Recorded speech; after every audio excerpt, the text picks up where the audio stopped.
வணக்கம் நண்பர்களே. இன்று நாம கேட்க போறது ஒரு புதிர் நிறைந்த கதை. அக்பர் அரசருக்கும் புத்திசாலி பீர்பாலுக்கும் இடையில நடந்த ஒரு சுவையான சம்பவம். இதன் பெயர் 3 கேள்விகளின் புதிர். இந்த கதையில பீர்பால் எப்படி தனது அறிவால் எல்லோரையும் ஆச்சரியப்படுத்தினார் என்பதை பார்க்கலாம். வாங்க கதை ஆரம்பிக்கலாமா? ஒரு நாள் அக்பர் பேரரசர் தனது சிங்காசனத்தில் அமர்ந்து சிந்தித்துக் கொண்டிருந்தார். அரண்மனையில் அமைச்சர்கள் அனைவரும் அமைதியாக இருந்தனர். அக்பர் திடீரென்று சொன்னார், என் நாட்டில் யாருக்கு எவ்வளவு அறிவு இருக்கிறது என்று தெரிந்து கொள்ளணும். அவர் பீர்பாலை அழைத்தார். பீர்பால், இன்று உன்னுடைய அறிவை சோதிக்கிறேன். 3 கேள்விகளை கேட்கப் போகிறேன். ஒரு பதிலாவது தவறினால் உன் பதவியை வேறு ஒருவருக்கு தருவேன். அரண்மனை முழுக்க ஒரு அதிர்ச்சி சத்தம். பீர்பால் சிரித்தபடி சொன்னார், சரி அரசே, கேள்வி கேளுங்கள். முதல் கேள்வி. அக்பர் கேட்டார், பீர்பால், வானத்தில் எத்தனை நட்சத்திரங்கள் இருக்கின்றன? அனைவரும் சிரித்தார்கள். பீர்பால் அமைதியாக சொன்னார், அரசே, அதற்கு நான் சரியான பதில் சொல்ல முடியும்.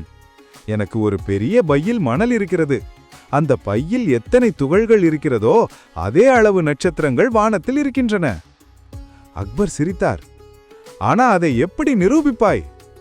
பீர்பால் நகைச்சுவையாக சொன்னார், அரசே, நீங்கள்தான் முதலில் அந்த மண் துகள்களை எண்ணி பார்த்து பிறகு வானத்தையும் எண்ணுங்கள். ஒன்றும் குறைவாக எடுக்காது. அனைவரும் சிரித்தார்கள். அரசரும் மகிழ்ந்தார். சரி பீர்பால், முதல் கேள்வி முடிந்தது. அக்பர் சொன்னார். இரண்டாவது கேள்வி, என் நாட்டின் எல்லை எங்கே முடிகிறது? பீர்பால் சிறிது நேரம் சிந்தித்தார். பிறகு சிரித்தபடி சொன்னார், அரசே, உங்கள் ஆட்சி எல்லையில் யாராவது உங்கள் பெயரை மறந்துவிட்டால் அங்கேயே உங்கள் நாட்டின் எல்லை முடிகிறது. அக்பர் ஆச்சரியப்பட்டார். அருமை பீர்பால், நீ சொன்னது நகைச்சுவையிலும் உண்மையிலும் உள்ளது. மூன்றாவது கேள்வி.